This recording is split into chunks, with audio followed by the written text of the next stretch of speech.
Hi, and welcome to the Superior Comic Show, your weekly Irish pop culture podcast. I'm your host, Peter, and today on the show we have big TikToker known as Sir Superhero, who is just building and building and building to the point of he not only now talks comics, he writes them. Matthew, welcome to the show. Thank you, man. I appreciate it. Yeah, I'm excited to be here. Yeah, I look forward to getting into talking about Power Play. The artwork on it from that video you posted looks incredible, and the story that you described looks amazing. Before that, I have just a little kind of story. Me and another content creator on TikTok called Comics Punk Guy.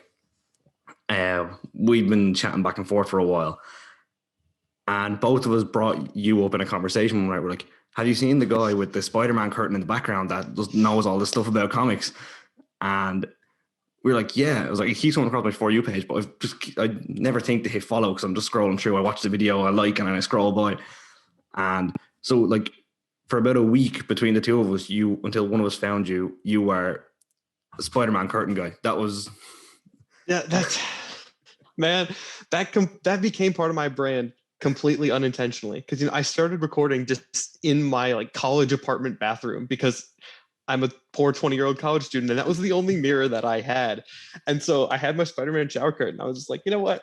It's kind of funny if I record here, so I might as well. And people liked it to the point now where I've moved out of that apartment for the summer, and I still have this curtain in the background of my sets because it just unintentionally became a thing that I had to keep up with, which I'm fine with. It's funny. I'll admit it's funny, but yeah, I'm glad to know that you appreciated that. I loved it. I've been saying the whole time, I was like, I need to find out where he got that curtain. I need it. It was just like Target or Walmart. I don't remember. And I don't know what the equivalent of that would be in Ireland, but it wasn't anything fancy. It was just like a kid shower curtain. I was like, that's funny. I want it. And now I have it. It's like it became most of the big TikTokers have their trademarks now. You have, I don't know if you've heard of him, Panda Red has his mohawk and his Alfred Call the Guy. Then we have Straw Hat has his microphone pinch. Mm-hmm. And it's just they all seem to have their own little signature. And now you have yours with the Spider-Man. And I have my Spider-Man shower curtain. That's very on brand for me. I love that. So I had to get it out of the way because otherwise it would have been in my head all show. I'm glad you told me. That's fantastic, man. At least it means people are talking about your content. Yeah. So tell me about Power Play. You dropped the bomb there last week on TikTok that you were writing your own comics. Yeah. So tell me more about that. So Power Play is a project that I have been working on for a couple months now. I've been working on it long before I started TikTok. I've kind of written some comics, mostly just stuff for me, for several years now, just because I thought it was fun. And I won this auction a while ago. It was a charity auction to talk to a writer called Sam Humphries. If you haven't heard of him, he does like Harley Quinn for DC, Star-Lord for Marvel, a lot of really big names. And we just kind of had this conversation about getting into comics. And I kind of just for fun sort of floated this idea that I had, which was an illegal vigilante game show. And he loved the concept. And I was like, well, that's cool. A really big name writer likes my idea. So then I decided, yeah, this is definitely something worth pursuing. And I found a fantastic art team. You mentioned the art. The artwork is great. It's working with a guy in Italy who does the line art, and then a guy in Chile, in South America, who does the coloring. So it's a super international team. And I just kind of approached them. I was like, hey, here's my project. Do you want to work on it? And they both said yes. And so then I got the book written, got the sample pages out, and yeah, then I blew up on TikTok kind of spontaneously and decided, hey, I can use this as cross promotion. And it's worked. It's kind of TikTok has become the new kind of main advertising tool now. I set myself up on TikTok just to promote the podcast, and now I find myself doing more TikToks than anything else. It's a good platform. Like you're up to what now? Almost 50K, is it? Almost 60 now. It's like 59 point something. The rise has been incredible. I really don't. Not to trash on myself. I don't understand it. I mean, I'm grateful for it, but wow, going from zero to I literally went from 0 to 60 in a month and a half, which is incredible. But yeah, I'm really grateful for the opportunity to promote my own work, my book, which I hope is going to be really fun. So when's the release date? Is there a release date on it, or? So there's not a 100% set release date yet because I have to get the book funded first. The Yeah. Kickstarter is up now, and we're at over half funding in less than a week. So I think it's pretty safe to say it'll get funded. But then, once we hit that funding goal, then I'll be able to pay the art team what they deserve. And then from there on, I'll talk to them and be like, hey, now that we can confirm you're getting paid for this, what's your timeline going to be? So in a couple weeks or so, I should have a set timeline with a release date, but it shouldn't be long. As I've said, the book is written and I can talk more about the storyline and stuff like that too. I'd love to do that. But yeah, so it shouldn't be too long. It shouldn't be too long, which is Nice. great. And I'll have more info on you. Yeah. Sweet. And is it going to be just kind of a graphic novel style book, or is it going to be a series? Do you have other issues planned out? So it started as just a one-shot comic. It started as, I just wanted to, as I said, it's about a superhero game show, which was an innovative concept that I hadn't really heard much about before. And I was like, you know what, just kind of for fun for me, since I have some interest in the idea, I want to write this story. And as I did, and it got more traction, I was thinking, well, maybe I can expand this out a little bit more. So this book is just a one shot. This is sort of like a proof of concept kind of thing, And then depending on how well this does, I would love to take it to a full series. The characters that you would see in this will, make a reappearance in that. So this is, as I said, kind of a proof of concept preview book. Almost like your pilot episode. Yeah, that's a great way of putting it. Yeah, a pilot. Yeah, well, if it's half funded within a week, it's so far so good. Yes, it's been great. I've talked to kind of other indie creators as well. I had, I don't know if you've heard of him, Curtis Clow on the show a while back. He done Beastlands. I've heard of Beastlands, yeah. Yeah, and he was saying the exact same thing. It started out as he just kind of went on to do one book and it just blew up from there. And he's quit his day job now and he's doing this full time. That's fantastic. That's the dream. Yeah. It's just writing full time. And like indie comics now have become, people are going to indie comics more now for something new outside the Marvel, DC, Image. Kind of, they're looking for these new stories and new characters to cling onto. Exactly, yeah. Like, don't forget that you could have a whole universe out there by next year. I mean, I'd take it. I would take it, yeah. The world of Power Play is one that I would love to do more exploring in.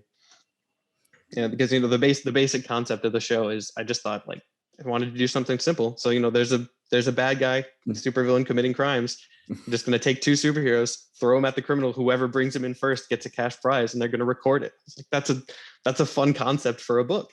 And then I get to also tell this, the way I put it is sort of for the first half of the book, it kind of changes in the middle, but for the first half of the book, the readers are getting the same treatments that the viewers of the show would. So I told the artist, I was like, so, treat the panels as if it's being recorded like a TV show. So I get to explore this sort of telling a TV show format story in the form of a comic book, which means I get to do really fun things with camera angles. One of my favorite scenes in the book, it's recorded by drone cams, I had to be all fancy. The scene where one of the characters grabs a drone and uses it as a weapon. He hits a guy with it. And so from the reader perspective, it's like the hand reaching towards the panel. It cuts to static, and then it goes to another camera and you see him hitting a guy on the head with it. I was like, that's such a fun concept that I get to play around with these unique stuff, I would love to do more in that space. The concept itself, like you said, the superhero game show is something that as soon as I heard you talk about it on that TikTok, I was like, right, I've stood back for long enough now. I need to send him a message to see if he'll come on the show and talk about it, because this is, I haven't heard this being done before, which is rare. I'm very glad you did. Yeah. Yeah. It's always fun to come up with a new and innovative idea. Cause I'll be talking to other indie creators and they'll tell me something that they've done. And I was like, oh, I wish I'd come up with that idea. And then I had some other people tell me that this was that for them. It's like they heard me describe it and they wish they'd come up with it. I was like, yes, I'm so glad I got a cool concept. I get to impress my cool creator friends.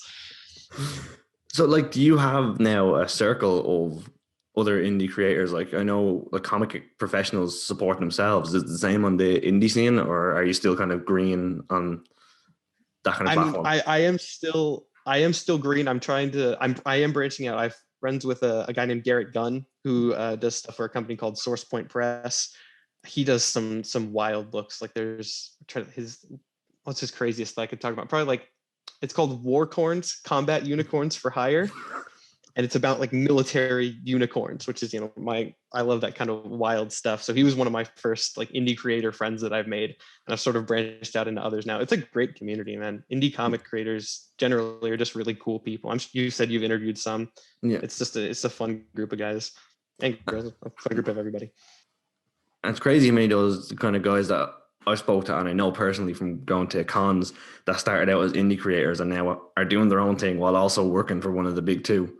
Yeah, that's the ideal dream. Right? I want to write Moon Knight. Writing Moon Knight is like my ultimate goal. I love Moon Knight with all my heart and soul, and I want to write that character. It well could happen. Like I know Declan Shalvey, who I was talking to, another fellow Irishman, he started off doing his own thing and now does it with Marvel and still kind of does his own thing on the side. So yeah, like, it's anything is possible in the realm of comic books. It really is. It's a good space to be. It's a crazy space sometimes. Getting started is hard, but if you manage to break your way in, it's a fun space. I asked this to all the kind of indie creators that I talk to. When it comes to the art team, how do you get them on board without the kind of guarantee that that the Kickstarter will be picked up? I mean, for me, like I didn't ask for any free work. I paid for the sample pages. I had some money stepped up, so I was like, hey, I went to the line artist first. His name's Nick Izzo, and I went to him and I was like, hey, I have this cool concept. I laid it out. It's like I want to take this to a Kickstarter eventually.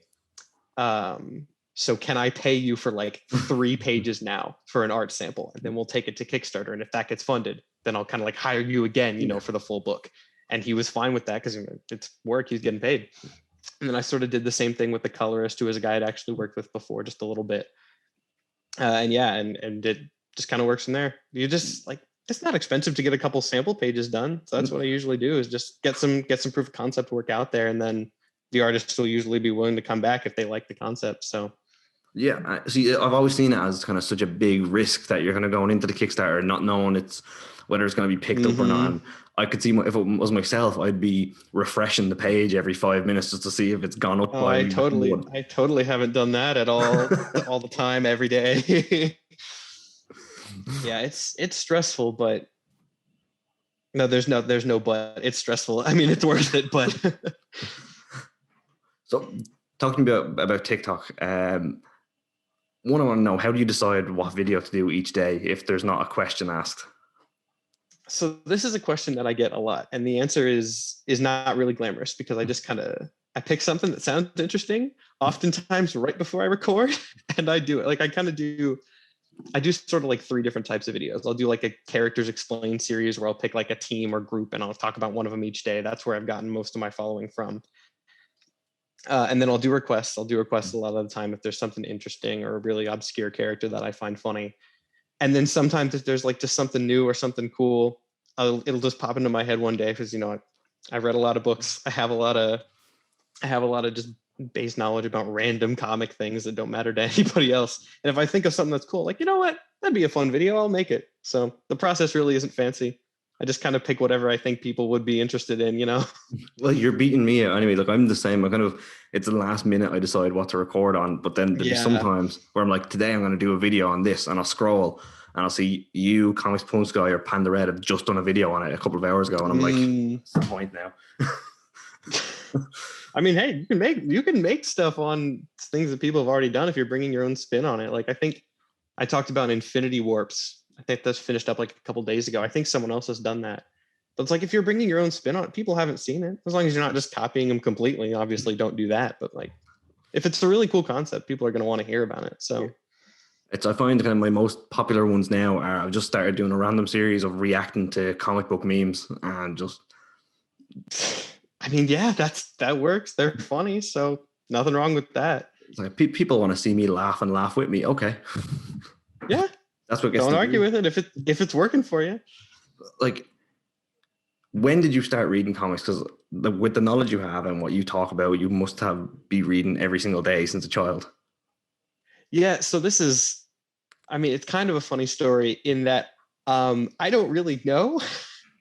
Like, I just sort of remember always vaguely being into comics. Like, I would read like the the Spider-Man and Iron Man ones that were like targeted at kids that I'd pick up in the library. And then I just gradually started getting a little bit more into some of the older comics, but I was never huge into it. And then just one day, I guess, I don't remember exactly when, I just became like ridiculously obsessed with it. And that was like my favorite thing. And I've talked to my parents about it. And they're like, yeah, we don't really know what got you into it either. It just kind of happened.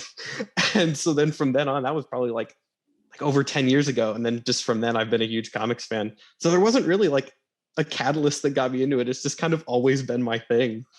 Like one day they walk into your room and you're sitting there playing PlayStation. The next day they walk in, you have a comic in your hands all of a sudden.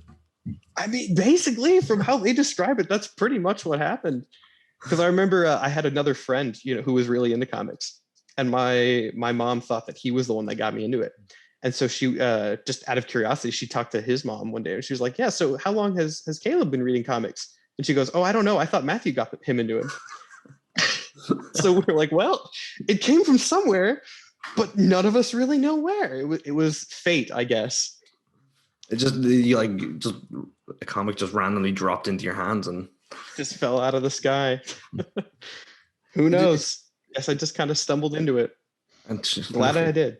It's paying off now. And I just say off now. You're lucky you had a friend in the comic books. When I was kind of starting getting into them, I think I was one of those weak-minded people who, when I got to my teenage years and people told me comics weren't cool, I kind of stepped away from them for a couple of years, even though I loved them. You're back now. That's what matters. Exactly. I came back and I caught up. I came back actually in around Superior Spider-Man, which is... I figured from the name, I was wondering if you were going to talk about Superior, because Superior Spider-Man is one of my favorite series of all time. I love Superior so much. So I was like, I hope that his name is a reference to that, because then we will have something in common. Exactly. It wasn't just me being cocky. Yeah, that's such a good series, man. Anyway, I digress. Listen, we're here to talk comics. We can talk comics. It was just such a cool idea just to have Doc Ock in Pete's body. Especially after that wasn't long after what I'm actually doing a video on now currently, Sins Past. Yeah, that was pretty soon after. Yeah, I'm doing Sins Past as part of my most disturbing moments in comics history. Yeah, that fits the list. Yeah, Spider-Man is he's a lot of dark moments people do not really know about. Yeah, Kraven's Last Hunt. I mean, that's the one that comes to mind immediately. Like, that's crazy dark at times. That one scene, like him bursting out of the grave. Yeah. You had that. We have the One More Day storyline that... Oh, don't bring up One More Day. Don't bring up One More Day. I'll do you one better. We had the Clone Saga. Which I have a lot of forgiveness for the Clone Saga because it gave us Ben Reilly. It gave me Ben Reilly. It did give us Ben Reilly. Never mind. I take back everything bad I've said about the Clone Saga. It gave us Ben Reilly. It was worth it. That's what I love about doing these videos, and what I love about watching the likes of your own videos and other comic creators is you learn a lot about these characters that you did not know before. And like a lot of people I know didn't know that Nightwing was sexually abused 2 to 3 times. And it's kind of sick that was the video that got me over 500 followers, and it's probably my most popular video is talking about Nightwing in that sense. And I'm like, people are sick. Yeah. It is funny though. You're right. Like the characters that we think of as the most upbeat generally, like Spider-Man and then Nightwing being sort of like Robin. Like they really do have dark moments in their history more often than you'd expect. Like what was that? I know you probably remember it more vividly than I would. There was this, I'm not sure if it's still canon, but there was a story going around a while back about Peter Parker being abused as a child. To be honest, I'm not sure if I've heard. Spider-Man's history is so huge. I don't know every piece of it. It could very well be true. I'm not sure. I'll need to find an alternate universe thing, Spider-Verse. I'll need to find it and talk about it because I remember seeing it one day and I didn't read the actual comic myself and thinking that can't be true. But with comics and certain writers, like Straczynski made Norman Osborn and Gwen Stacy a thing. I'm sure there's a comic writer. Oh, I forgot about that. Yeah, I don't know. So much has happened to Peter Parker. That boy has had a tragic life. And with comic characters, the great thing is there's so much stuff that's happened in history that has been a retcon, that writers can have this freedom that they can do this and another writer may come in and keep it or change it completely during the next reading. Yeah. But That's the beauty of comics. It's just the kind of like continuing story forever, it never really ends. And there's some negatives to that, of course, but there's a lot of positives to it. And you get a good spin-off. Like I know after the backlash of One More Day, the Renew Your Vows spin-off. I love Renew Your Vows. That's a great Spider-Man story. And I think that was just to keep the people who were unhappy about One More Day, to keep them kind of on board. Mm-hmm. That turned out to be a good one. Yeah, you're right. Just the spin-offs keep going, just anything can be its own little universe.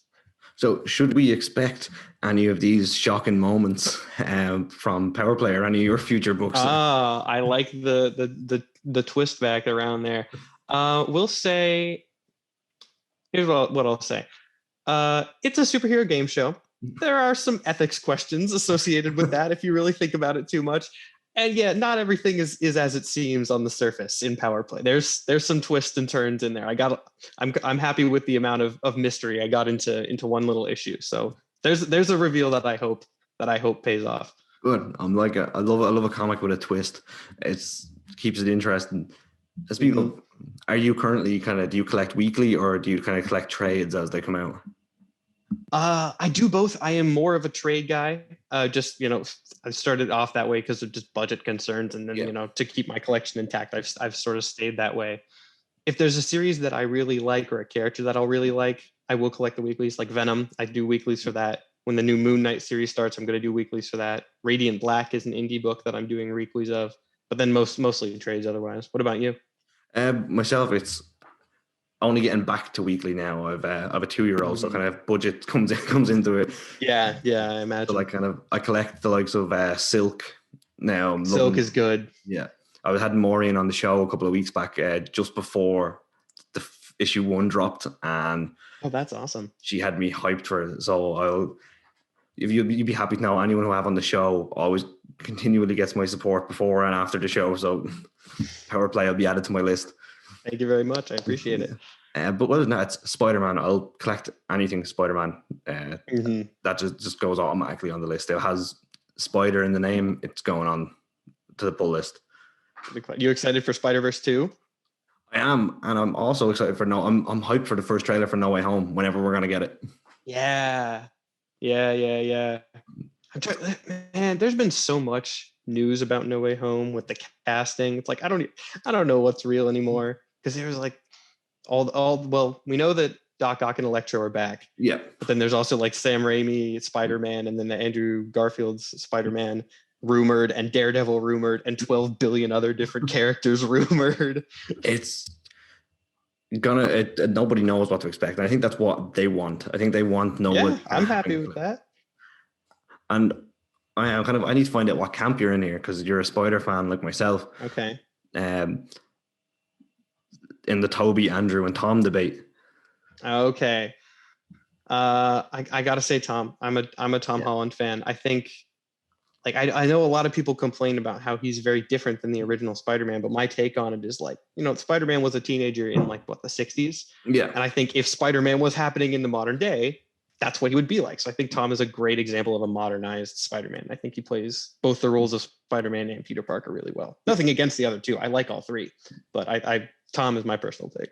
Yeah, no, same here. I had a conversation with a guy in a video there today about it, and I was kind of like, Tom he's talking about how he's not cocky enough in the suit. I'm like, he's still getting his cockiness. He's still building that. I'm like, he reminds me a lot of early days Ultimate Spider-Man from the comics when they rehashed that.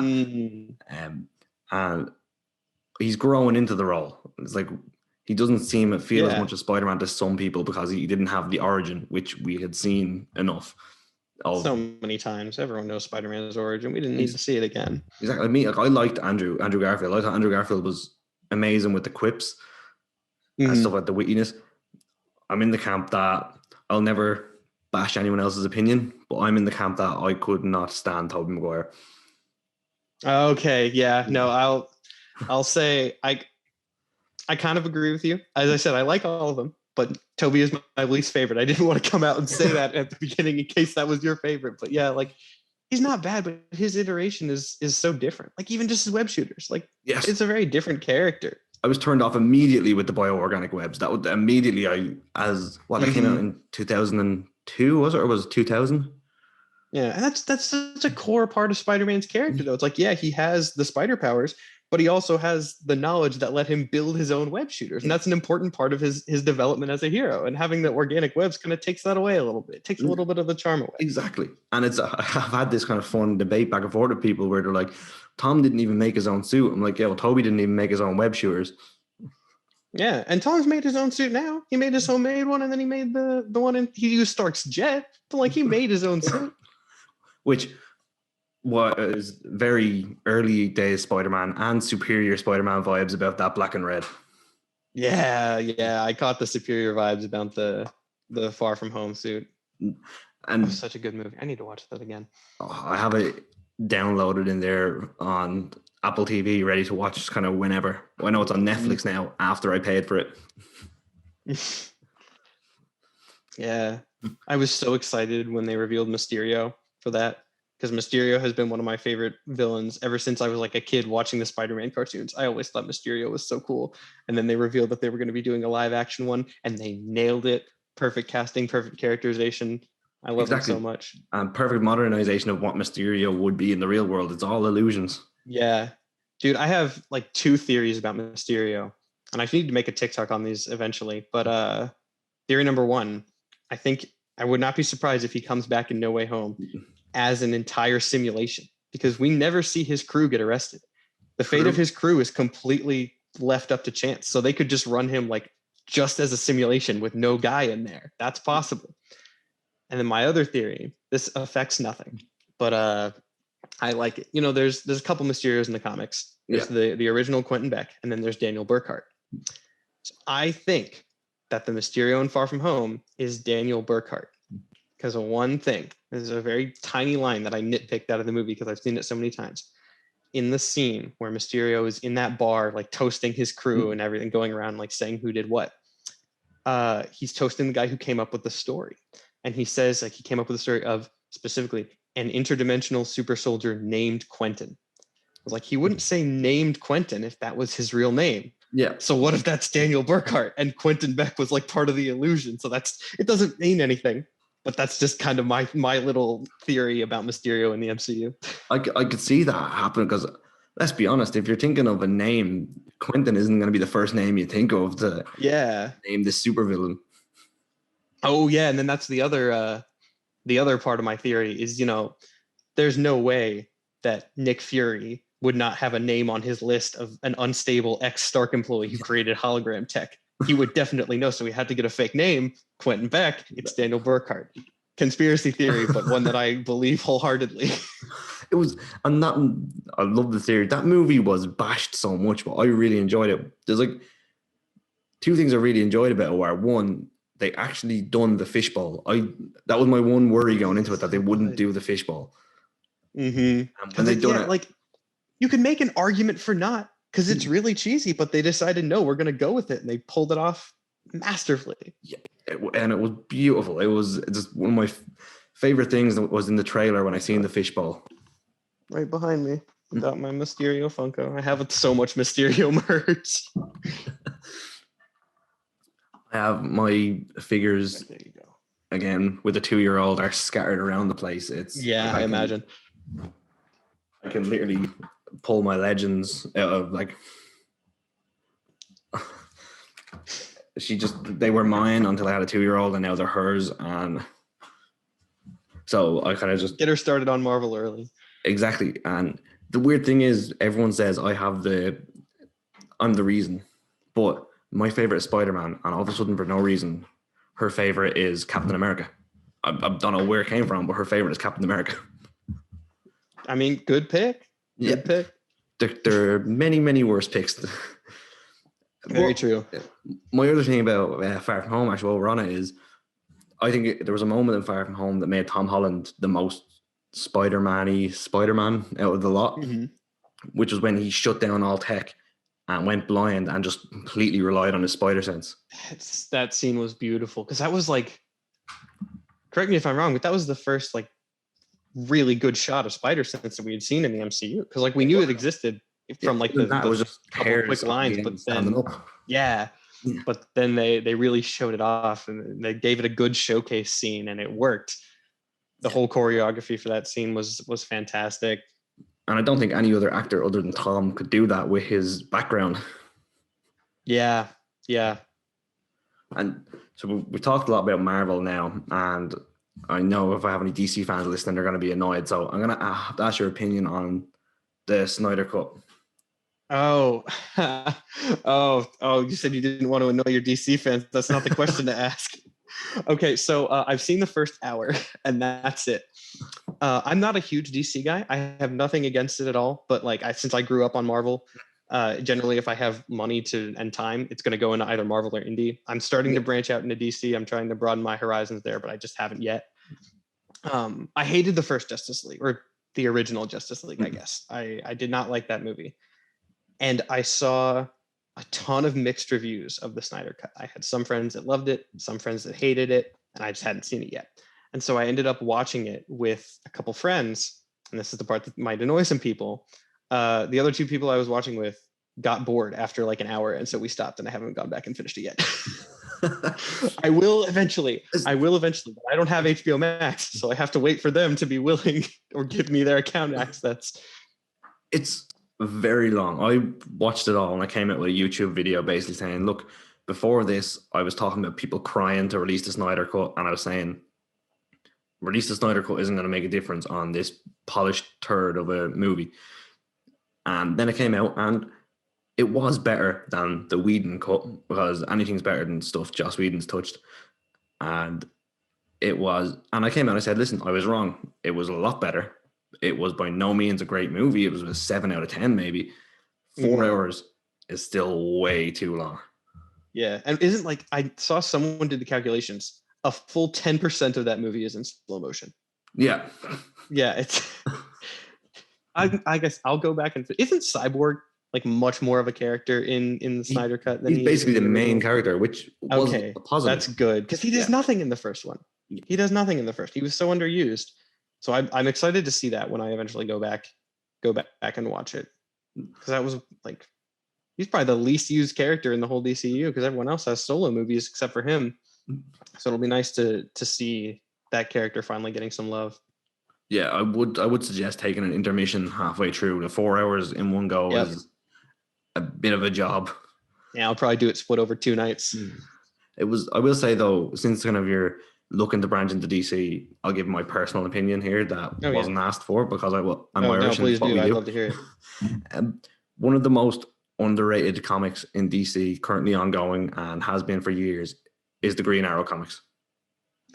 Really funny that you mentioned that, because I literally just started reading Green Arrow. That was like one of the first things that I just randomly picked, because someone told me that I looked like him in Injustice, which you can like maybe kind of see a little bit. I want to cosplay him. But so I was like, okay, so maybe I can cosplay this character. I'll read some of his books. And this was like a week ago, so I've only started reading a little bit. But from what I've read, I like the character a lot. So I'll take that recommendation more and keep going on that path. Like with me with DC, I'm against. I love Green Arrow. Flash can be 50-50. Wonder Woman, the artwork is great. The story, it depends on the story. It depends on the story arc, whether it's good or not. Never been a huge fan of Batman and Superman, so I kind of usually just kind of avoid their comics. Same here. I have friends that are huge Batman fans, and I don't necessarily have anything against him, but in my opinion, again, this is probably going to make a couple people mad, he's overused. He's not a bad character, but he's in everything. And then his side characters don't get nearly as much love, because you have the whole Bat family and like 3 of them get any attention, while Batman gets like 19 books at a time. It's like, I don't know if you've ever been a WWE fan. I know a very little about it, but I've never been a huge fan. Kind of, as any WWE fans will kind of know what I'm talking about here. I always liken Batman to the Roman Reigns of the comics. It's just a character who corporate are trying to shove down your throat as much as possible to get you to like him. Yeah. There's nothing wrong with Batman. Just other things too, please, DC. I don't need to see him everywhere. He's like, that cousin you really like, yeah, he's cool. I like him, but I don't need to see him every day. It's a good comparison. I like that. In terms of, you mentioned the Bat family there, so I'm gonna have to ask again, who's your favorite member of the Bat family? Who's your Cass Kane, Stephanie Brown? They're both just cool. They're both just cool Batgirls. I like them. We need Cass Kane as Batgirl. Mine always causes controversy because mine is and always will be Jason Todd. Okay, yeah, I see how some. I agree. That's fine. I see how that could cause some controversy though. And I will constantly use it. I have a TikTok in my draft ready to release about why Jason Todd is a better Bat family member than Tim Drake, and I think it's going to cause absolute. Yeah, that's going to get you yelled at. But I have receipts from comics to back that up. If people start yelling at you in the comics, that's just going to boost your videos more. That's fine. I think, in my opinion, I think Jason Todd is my favorite because he has the most interesting and messed up story. Yeah, he's got a very different arc than a lot of the other characters in the Bat family, so that sets him apart. Yeah, like under the Red Hood is still probably until Into the Spider-Verse came out was my favorite animated comics movie. Mm-hmm. That, and because I love Jensen Ackles and him voicing anything was just, I'm in. Yeah. I need to watch more of the DC animated stuff. I've heard it's really, really good, and I've only seen a couple of them. But yeah, I need to go back and finish all those out because there's a ton of them. There is. I think the last DC animated movie that I saw was Batman versus the Teenage Mutant Ninja Turtles, which was so much better than it sounds. That comic crossover was so much better than it sounded too. Yeah, I haven't actually read the comic crossover. I saw the movie. I was like, okay, I need to pick this up, and it's on my list, and I haven't gotten down to it yet. Batman does some great crossovers. As much as he is forced down everyone's throats, I remember there was Justice League and the Power Rangers crossover a couple of years back. I'm such a huge Power Rangers fan. I love that book. That was such a cool concept. I remember the thing that I think people praised about it the most is the way it was written, that the Power Rangers were actually viewed as a threat. They weren't treated as a joke. It's like they were actually like these are characters with some serious power, pun sort of intended. And the Justice League is actually going to have to deal with that. They didn't just play them off as kids' characters. And I appreciated that so much. Yeah. I can see if I lean over. These are all my Power Rangers books. Yeah. The Power Rangers books behind me. So good. I did not expect when I first started getting back into comics and seeing Power Rangers had a book. I was like, is it going to be campy and cheesy like the show was? And I loved that. But it wasn't. The comics were great.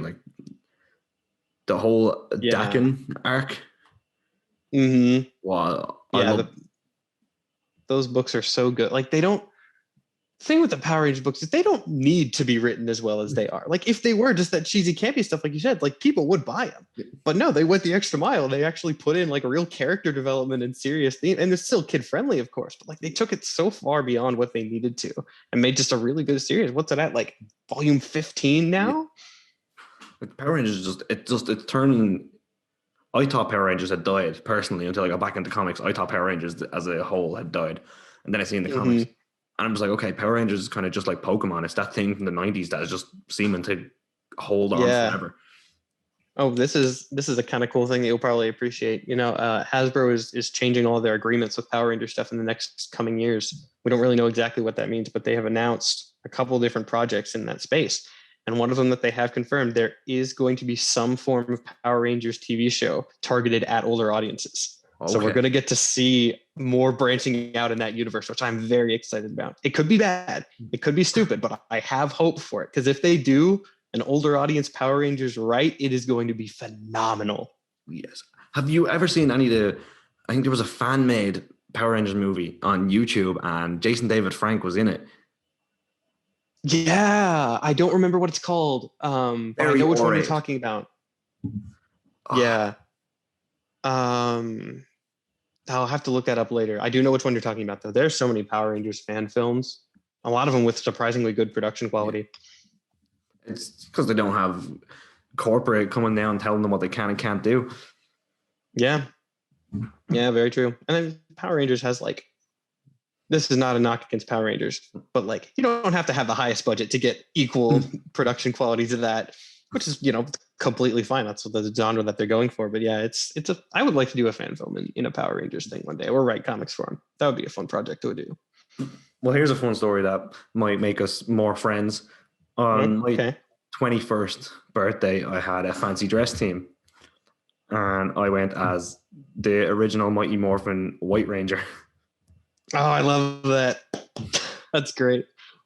It was everyone. I'd done a kind of a 80s and 90s team night, and everyone was coming in like Sister Act costumes, or leg warmers, or there was a Batman, a Superman, Blues Brothers, and then there's me walking in my Power Rangers outfit.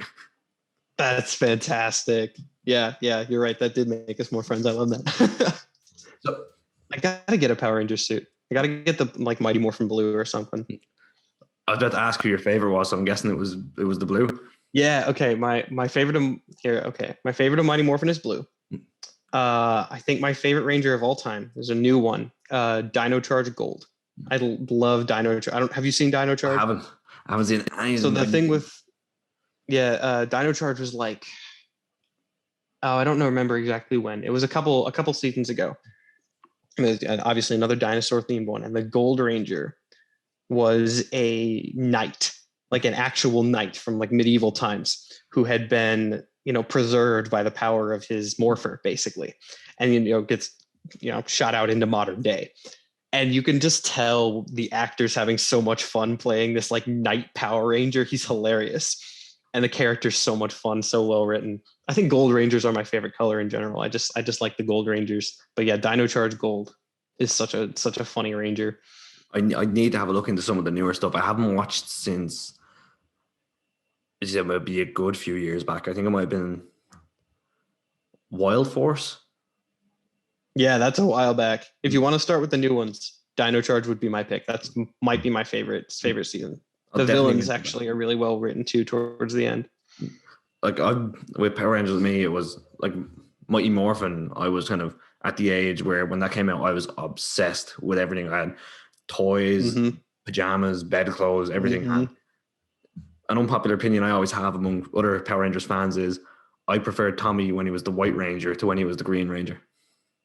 Yeah, the White Ranger's cool. I don't know if I didn't grow up on Mighty Morphin. I grew up in the era of I think my SPD, Mystic Force, and Jungle Fury and Ninja Storm. Those were like the ones that I remember watching when I was a kid. That was I guess that was the Disney era. I grew up in the Disney era. But I like now that I've gone back and watched some of the old ones, Tommy's just great in every form. Yeah, true. Like Jason David Frank is he's going to be living off that character. That character has set him up for life. And rightfully so. He did a great job of it. Coming back like 5? Has he been 5 Rangers? Green, white, Zeo Red, Turbo Red, Dino Charge Black. Yeah, he's been 5 Rangers. Incredible. He is the Power Ranger. Yeah, the definitive guy. I'd ask everyone that from my era anyway, our first ever crush growing up was Kimberly as the Pink Ranger. So what was your first crush Power Rangers member? Oh, dang. I don't know. Man, I honestly don't remember. I honestly don't know. It's possible. It's very possible. For like what era would that have been? That would have been, I think, Mystic Force was the one that I remember really watching. So if it was like Mystic Force Blue or Pink, one of those two.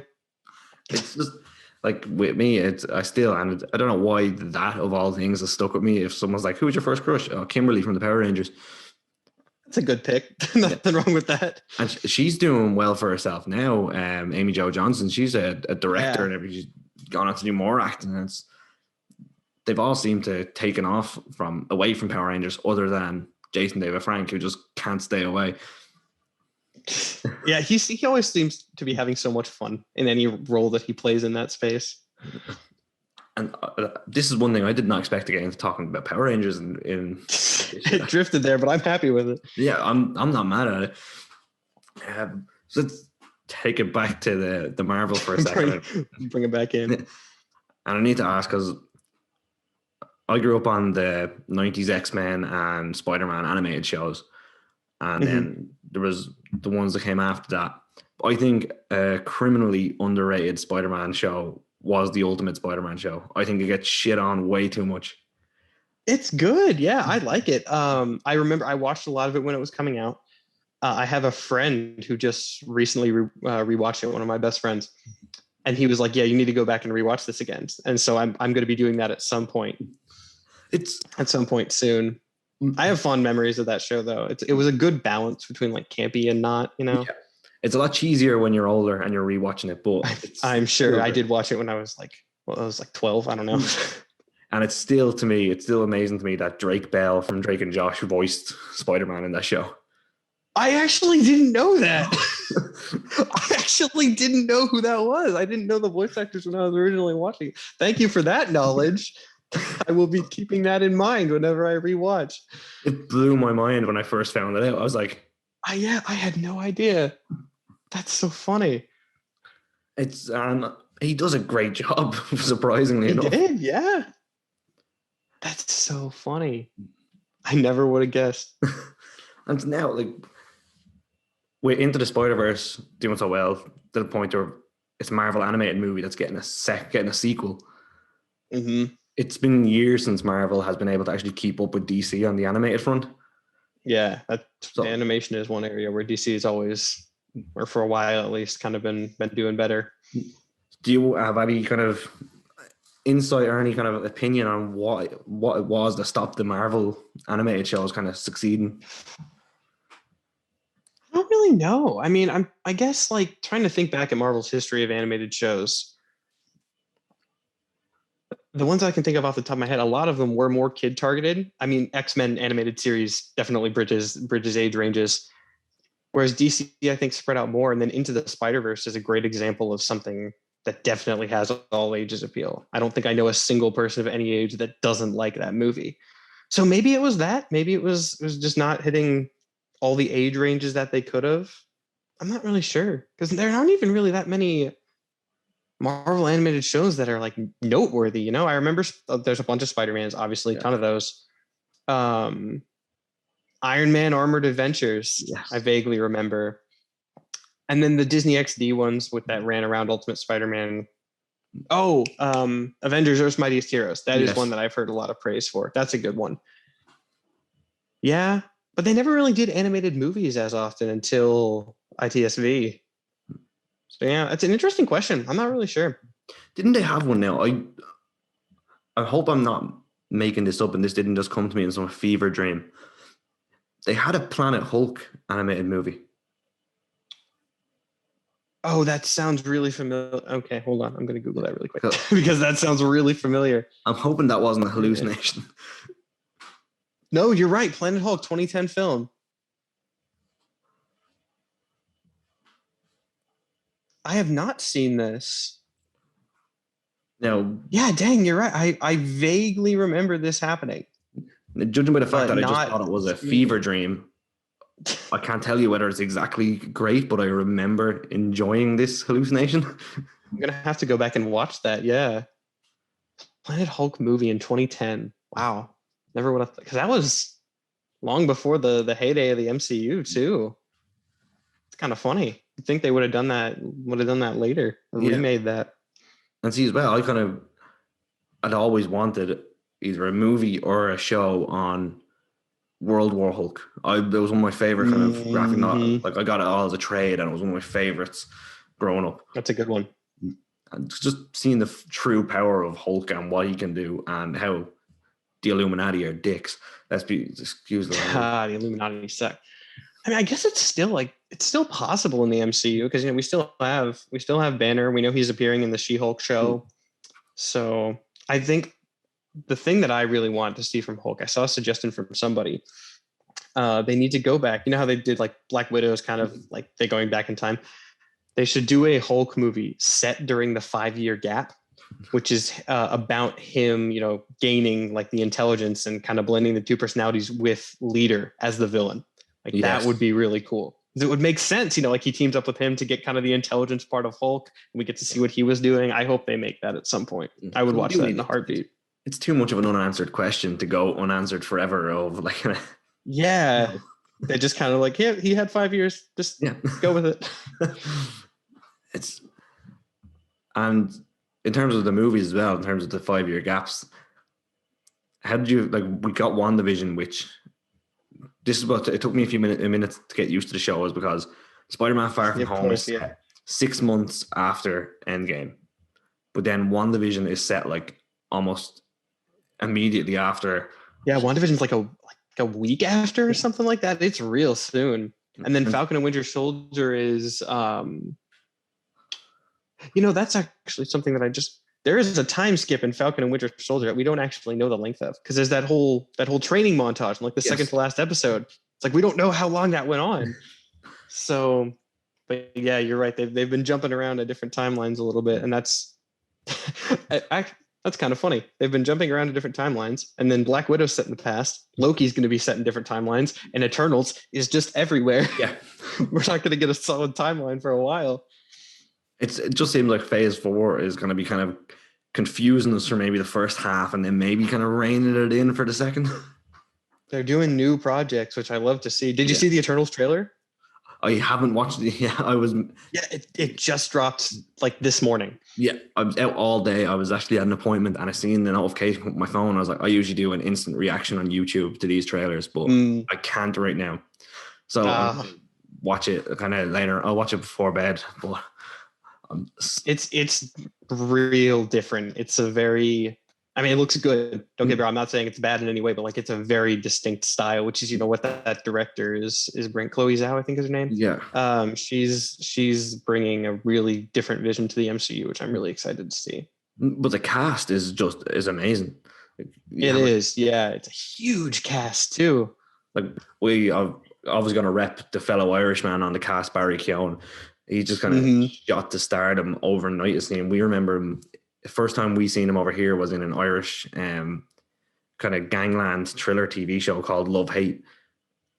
And then out of nowhere, he's in movies now, and now he's in the MCU, and it's just good for him. I don't know if I've actually seen him in anything before. I've heard of him. I recognized the name when when the casting announcement came out, but I don't think I've seen anything with him. So we'll see how he does. That war movie that Harry Styles was in as well.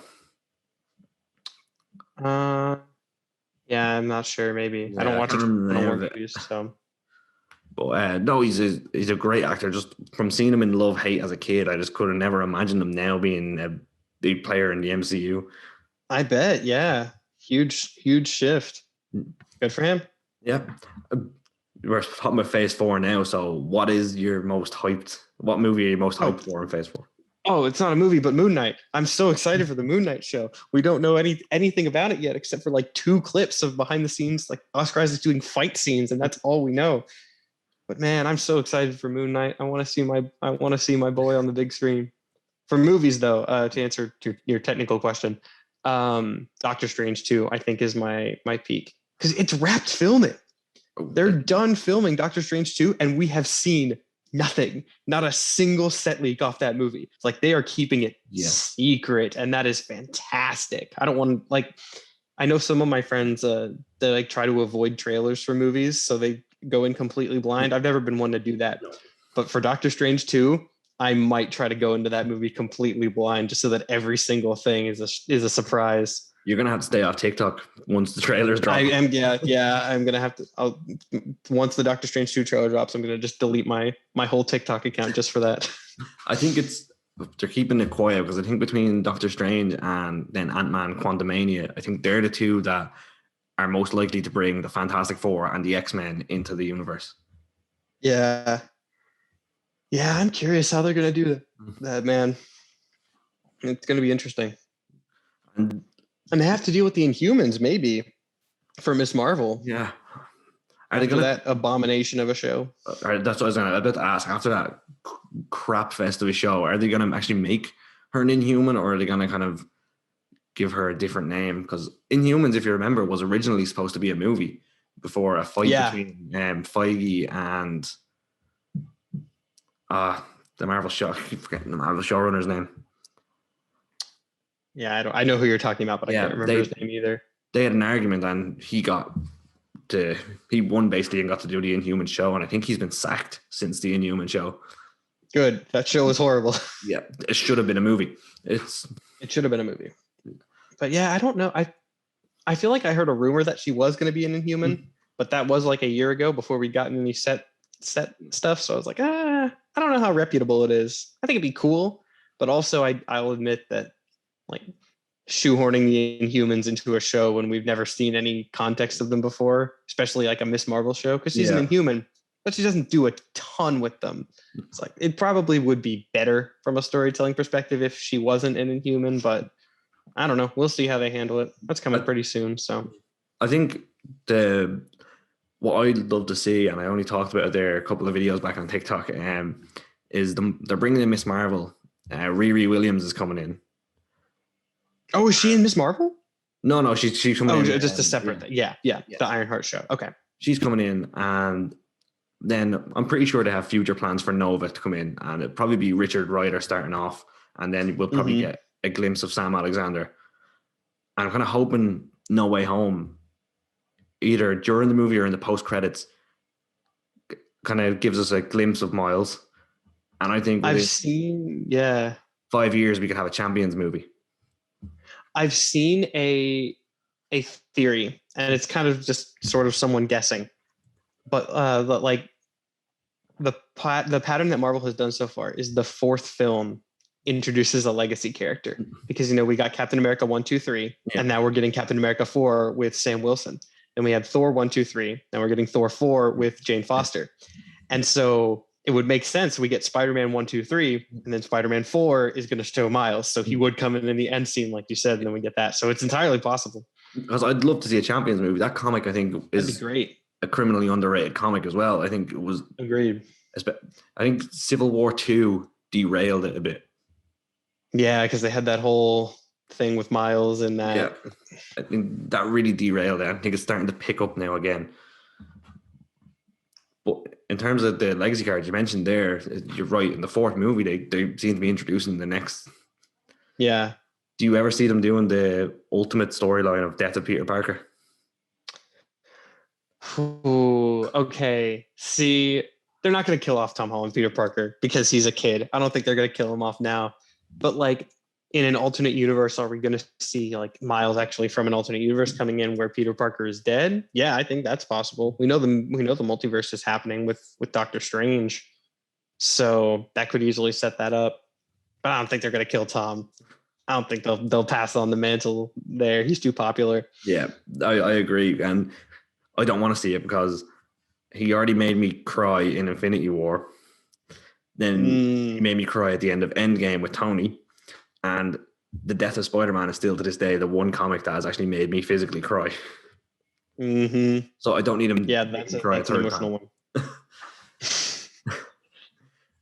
Yeah, I mean, a theory I've always to see what sorry, I didn't mean to cut off. No, continue. I will. A theory I'd have, not a theory, more of a wish, is I'd love with kind of all the shows coming in now, and we don't know what the next big team up is going to be. We have the multiverse coming in. We have the quantum realm being a part of the MCU. Mm-hmm. Could we get almost a Secret War storyline where two of these Earths are going to collide? Yeah. And we get introduced to maybe the Fantastic Four and Doom through that way. We get a mixture of two universes like we did in the comics. That would be cool. I would love to see a Secret Wars movie. Because actually, I just actually kind of had a cool thing. They could do like a Secret Wars movie, and then they could do like a Battle World show where it's like an anthology where they have like all the different like Battle World spinoffs, because there were 12 million of those. That would be a cool way to handle that. But like, what else? Because my original theory, and this was like 2 years ago, was that one of the next big crossover was going to be Secret Invasion. Yeah. But now they're doing Secret Invasion as its own thing, so that's kind of off the table. And I mean, Secret Wars is probably like the next place to go. There are a couple other events, but like I think Secret Wars is the one that makes the most sense for their next huge crossover. Like we're a good few years away from either Young Avengers or Champions. We're a good couple of years before they're able to introduce that in. Yeah. So yeah, you have to make a big event with the characters they have, and I think, like you mentioned there, Secret Wars is the only one that really comes to mind. Mm-hmm. Because everything else is too like character specific. Yeah. What did you think? Actually, we're talking about theories now. Were you, like myself, quietly theorizing through the whole WandaVision series?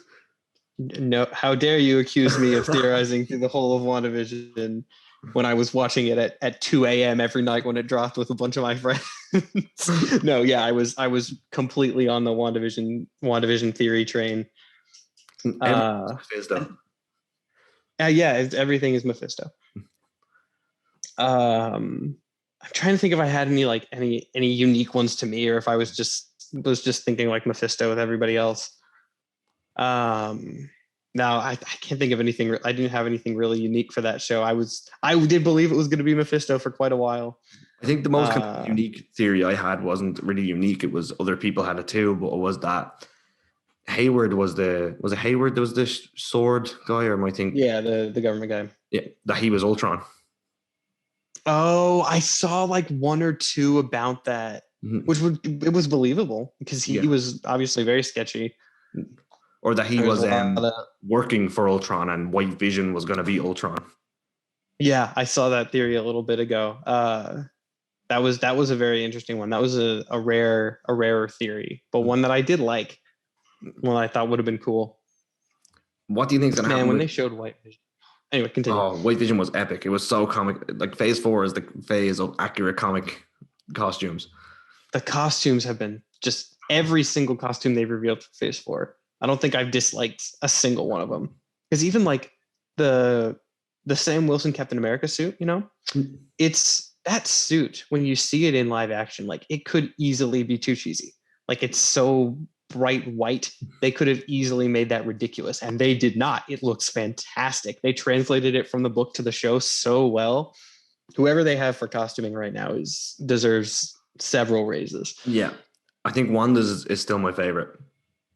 Mm-hmm. That's another fantastic one. With do you think like White Vision at the end, like everyone was still talking about how he just kind of said, "Yeah, peace out," and flew off. Do you think we'll see him come back? I mean, I know we've got to see him come back at some point, but I was talking to people about it after that final episode ended, and we don't really know where, because like everyone else was sort of accounted for, because we know Wanda's in Doctor Strange. Monica is in the Marvels now called the Marvels, and or Secret Invasion. The twins are going to be in Doctor Strange. Yeah. And Vision's just kind of off doing his own thing. We don't know where he's going to show up. Sorry. Like it could be Doctor Strange. Sorry about that. Laptop was starting to go. Good. Battery warning. No problem. But yeah, no, Vision, it's just, like you said, everyone else is accounted for. Vision is just on holiday. He's there. I think he's off getting a paint job. I think he'll come back as actual Vision again. Yeah. Yeah, I wonder, like, that's a good point. I wonder what he's going to look like. Is he going to look the exact same, or are they going to revamp his suit like they did for Wanda? That'd be cool to see. So he has all Vision's kind of memories now. Well, Vision's memories up until Infinity War. Yeah, he's got like everything but what happened in WandaVision, right? Yeah, he's got everything except for that. Everything up until when like Thanos basically cracked his skull like a walnut. Yeah, that'll get rid of memories for a bit. So I'd love to see a show like, did you see that the Vision comic book run there from, I think it was 2015? The Tom King one? Yes, yeah, I have both of those on my shelf back there. I would love to see him get a show and do that kind of, have that kind of storyline.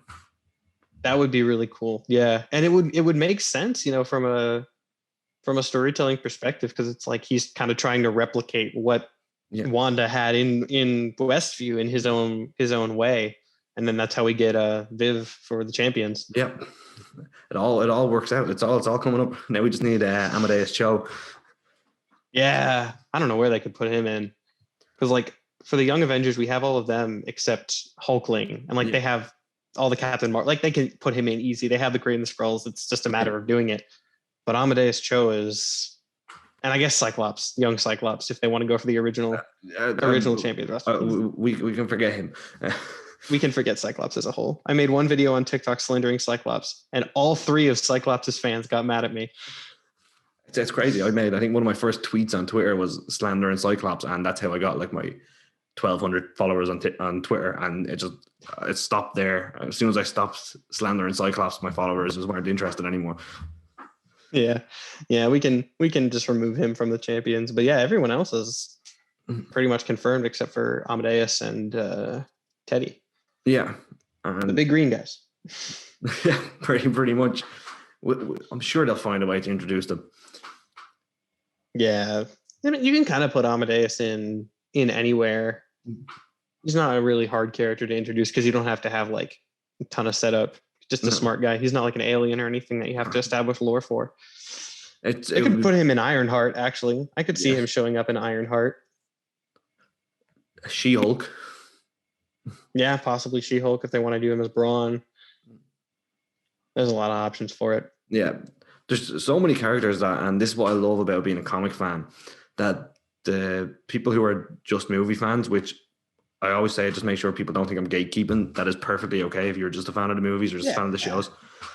But what I love is seeing the people who are just a fan of movies and shows, seeing their confusion or their excitement at these characters that they haven't heard of come in, and kind of like some you and myself are like, I see what you're doing. We know. Like Mysterio, I know people who were like genuinely thinking he was going to be the next leader of the Avengers, and then that whole twist happened. I was like, I've known this for years. It was so nice to get to see that surprise. I had a funny thought actually when Falcon and Winter Soldier ended. It's like now the MCU now is officially covering characters that did not exist at the start of the MCU. Yes. Sam Wilson as Captain America happened after the MCU began. Like it's become so popular that it's moved that quickly, and that's crazy. Miss Marvel, another one who like. Yep, that's another good example. Well, Ironheart again. It's just Ironheart. Yeah, the whole Phase 4 is really just taking as many. I think we said that earlier. It's just taking things in as many new directions as they can, and they've been successful so far. Exactly. And like even into the Spider-Verse, like with Miles, just. He has been one of the most popular legacy characters. I think he probably is the most popular legacy characters. Yeah, it's either him or Kamala, and I think it has to be Miles. Yeah. And then, like, are you hyped for the Hawkeye show? I am. Yeah, I am. I know my best friend is a huge Hawkeye fan. I like the Matt Fraction run of Hawkeye. You know, the really good one is his favorite comic of all time, and he has been so antsy for that Hawkeye show. He is ready for it. I'm like, yeah, it's going to be good. I think it's going to be a really fun one, because is that next after Loki? I guess it's a What If. It's Loki, What If, and then Hawkeye. Yeah, I think it's Loki, What If, Hawkeye. Yeah, that's the order. I'm like yourself. I'm so excited. I think it's one of the ones that's gone under the radar at the moment. Since it was announced a lot earlier than some of the other ones, and we've seen clips and pictures and set photos a lot earlier than the other ones. But I think it's going to be one of the most successful. I was talking to Kelly Thompson a few weeks back about Kate Bishop, and she is just, as someone who has wrote Kate Bishop before, it's great to see a creator so hyped for one of these shows coming out. So it's going to be cool, because she's the first young Avenger that we're going to see. I mean, I guess Billy and Tommy, but like, since they're the kid versions, I'm not really going to count them. She's the first really like actually superhero young Avenger that we're going to see on screen, which is cool. So she's going to kick it off. But I had another question I was forgetting. This is what I love about talking to other comic fans and creators, but also what I hate is we go off in so many different tangents. Yeah, they're usually fun tangents for what it's worth. We talked about Power Rangers for like 10 minutes. My control over the direction of these shows is about the same level of control Nick Fury has over the Avengers. It's just a point and just hope. As long as it turns out entertaining. Exactly. I got to plug my book a little bit. I'm happy. Yeah, well, obviously, don't worry. I'll give you the few minutes at the end to plug it again, just to remind it. And with my graphics, I should have a little bar coming along the bottom of the screen with the link. Awesome, thank you. But so other than that, I know I had a question. I'm pretty sure I'm not tooting my own horn. It was a good one. Take your time. think if I have any for you in the meantime. Get some inspiration from my shelf back here. Yeah, I got it. Oh, got it. Got it. I swear to God, I hate myself sometimes. I think personally now, I was going to do a TikTok on this, but I'm putting out there for the show. It's going to cause probably a couple of people to give out. With WandaVision, I think we've seen a lot of Tony's side of the argument for Civil War. And with Falcon and the Winter Soldier, I think we've seen a lot of Steve's arguments against the Accords. Like they had the government-controlled superhero in Falcon and the Winter Soldier. But in WandaVision, they had no kind of limitation. She basically she strolled out of there afterwards. Yeah, that's actually a really interesting point. I've never heard anyone talk about it that way before with WandaVision showing Tony's side and Falcon and Winter Soldier showing Steve. That's a really good analysis. Like that's just what my take from it. And that's kind of, it's changed my perspective of it to kind of, they were both right, but went about it in the wrong ways. Yeah. Yeah, that's really good analysis. Thinking about this now, it'll be interesting to explore the ramifications of that with whatever U.S. agent is doing right now. Oh yeah, the Thunderbolts. It's coming. Yeah, Thunderbolts. That's another project that I'm excited for. Yes. Do you think that's the next time we'll see Bucky? I mean, Bucky's probably going to be in Captain America 4 in some capacity, right? Just a little bit. For him and Sarah's wedding. But yeah, it'll either be that season 2 of Falcon and Winter Soldier, or I guess Captain America and the Winter Soldier now. That's what they want to call it. Or Thunderbolts, yeah. I would love to see a Bucky-led Thunderbolts because we have Zemo. We know he'll be on there. We have U.S. Agent. We have Ghost from Ant-Man and the Wasp. I bet she'll be there. Yeah. I don't really know who else. Maybe I saw someone saying Abomination could be in there, which is like, okay, I could see that. I don't really know who else would be on the roster that I can think of off the top of my head. We're just missing Red Hulk. Yeah. I mean, we have Thunderbolt Ross. Yeah. Like he's there. He's just not hulked out yet. So I've one final question here, and just kind of as you mentioned his name there. In your opinion, who is the best villain in the MCU, and why is it Baron Zemo? I mean, yeah, you're right. He is. I think just the way that he was good in Civil War. And they took his character to such unexpected places in Falcon and Winter Soldier, and they did it so well. I love like over dramatic villains. That's one of my favorite things, like Mysterio, Doctor Doom, characters like that. And while Zemo isn't as flamboyant as they are, like he's got the same kind of vibes. Yeah. Like, he's the rich, he knows what he's doing. He's kind of cocky, but in like a classy way. And they took his character in such great directions. They really, really showed him as an independent character in Falcon and Winter Soldier. And I thought they did a fantastic job with it. And they made him, especially in Civil War, a character that I felt sorry for him. Honestly, at the end of Civil War, when he's talking about Sokovia falling and his family dying, I was kind of like, you know what? Yeah. I probably want to kill the Avengers too. Yeah. Yeah, he's very interesting. And I'm glad that he's presumably going to continue to be a player in the MCU in some way. He's in the Thunderbolts prison. He's got to be part of the Thunderbolts. We only got to see him in the hood for like a minute. Yeah. The question is, do you think he'll be in the hood, or do you think they'll set him up as Citizen V? I honestly think the hood is done. I think that was a little bit of fan service. I think that's all that was. Mm-hmm. So I think Citizen V, I think the hood is done. I think they gave us the little clip of him in the hood, and now almost like the post-credit scene of the Wolverine where they showed us the suit in the briefcase. There's your fan service. Now we're moving on. Yeah. No, that would make sense. I think the interaction with Bucky and Zemo would be really funny, with Zemo donning, a super patriotic outfit, because that would annoy the crap out of Bucky. Yes. And Zemo would of course love every second of it. And I think that'll be a fun interaction to watch. I hope that's how it turns out.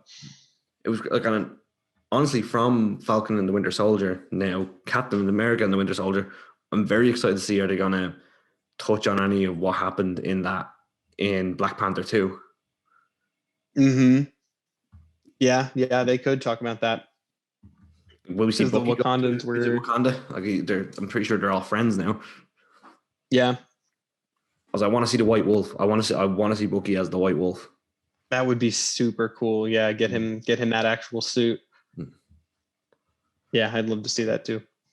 Like, I suppose we could sit here with theories and wishes until I'm sure we could. I'm sure we definitely. And then Loki will give us a whole new host of stuff to talk about. So it'll go forever. I think that's one of the greatest things about reading comics and then seeing the movies is it just your imagination can run wild, and that's why I didn't get people getting mad that their theories didn't come true, because I was kind of like, half of the fun of my theories were being wrong. And I'm sorry, no matter how much money they paid to get X-Men Pietro into WandaVision just for a penis joke, was 100% worth it. And you know what? They got all of us. I didn't see a single theory about him being Ralph, and it was so obvious in hindsight. They fooled every single one of us, and I can't be mad about it because they earned that gag. They earned that with every second of screen time he had. It was just so many people got so mad when I first seen it. I just sat there and almost in tears laughing. I was like, Feige, yep, you prick. I love it. Yeah, because like, even from a storytelling perspective, like bringing in Evan Peters, it's like, because it's conveying to the audience the same confusion that Wanda is feeling in that moment. It was a perfect casting because it's giving the audience the same experience. It was great. I loved it. It's dumb, but I loved it. Feige knows what he's doing. I'm sorry. I think he's proved it by now. He knows what he's doing. Oh, he completely does. Yeah. So, like, if anyone, like, I remember a couple of years ago, about 5 years ago, they were saying there's going to be superhero fatigue when it comes to the movies. Not yet. No, it's only. And now we're even branching out more with like Invincible. I don't know if you watched Invincible, but that's a whole nother rabbit hole we could go down. Great show, but you're right, to your point. No signs of superhero fatigue yet. It's still just growing. And I think the reason why is the superhero genre is almost a subgenre to a lot of these movies. Like The Winter Soldier, which in my opinion is still the greatest superhero movie of all time, was a superhero movie, but was also a spy movie. Yeah, Marvel's done a good job of interjecting stuff like that. Like, Guardians of the Galaxy has both the sci-fi and the comedy bits in it. Rumors of Doctor Strange 2 having more horror elements to it, which I'm very excited about. I think a horror, even like not as a huge horror fan myself, I think a horror superhero movie has awesome potential. We don't talk about the New Mutants. Oh, no, we don't talk about it. The one good thing that New Mutants had was Anya Taylor-Joy as Magic, and then they made her racist for no reason. Yes. It was like you had one good thing and you ruined it. Fox. It's like, what else can you say? Fox. They should have kept all their superheroes animated. Look, I'm not going to keep you much longer because if I keep going, I'll keep going and keep going. Hey, I've had a good time talking. Me too. Thanks very much for coming on the show. And I'm going to give you a few minutes there if you want to plug your social medias, where to find the Kickstarter for the book. I'm Sir Superhero, Sir_Superhero on TikTok. I talk about comic books. I do characters explain videos, talk about just funny facts, sometimes new releases, things like that. And I also write my own comic books. I just started a Kickstarter like last week for a book called Power Play. You can find that on Kickstarter. Just search Power Play, or you can find that on my TikTok. It is a book about a vigilante game show. Two heroes going up against the same villain. Whoever brings them in first gets a cash prize.